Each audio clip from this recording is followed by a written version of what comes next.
হে কৃষ্ণ। বন্ধুরা দেখো, আমি এই দুটা ব্যাগ নিয়ে আসছি, ব্যাগের মধ্যে জিনিস নিয়ে আসছি তোমাদের দেখানোর জন্যে। এই আমার পিছনে পিছনে আসছে, তোমরা দেখতে পাচ্ছ। এই দেখো টুকির এই বাচ্চা, টুকির বাচ্চা হয়েছে ওই পাশের বাড়ির।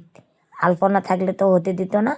আলপনা এই টুকিক নিয়ে আসছিল কোলেত করে, টুকি খুব ভালোবাসতো। আর এই দেখো ব্যাগের মধ্যে করে আমি বাচ্চা নিয়ে আসছি। আর কোলের মধ্যে করে নিয়ে আসলে হাসড়াবে, বিষ লাগবে, সেই জন্য আমি দুটা ব্যাগ নিয়ে গেছিলাম। দুটা ব্যাগের মধ্যে করে বাচ্চা নিয়ে আসছি।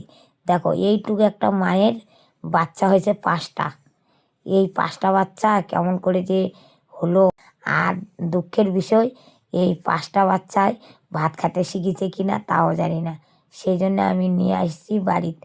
আজকে আলপনা নাই, আর আলপনার টুকির 5টা বাচ্চা হয়েছে। 3টা মেয়ে আর 2টা ছেলে।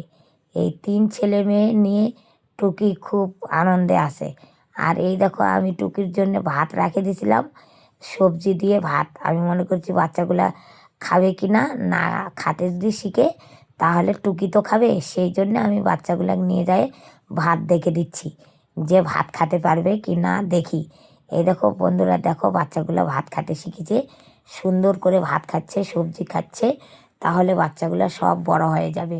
আর এই দেখো এই বাচ্চাটা মনে হয় জলের মধ্যে নামিয়েছিল, সেই জন্য বাচ্চাটার গা ভিজে গেছে। আর দেখো মায়ের কত বড় ভালোবাসা। ভিজা গা, নোংরা, তাও মা চাটে চাটে গা শুকাই দিচ্ছে। আর আমি নিয়ে আসছি। বাচ্চাগুলো কেমন হয়েছে একটু কমেন্টে জানাও।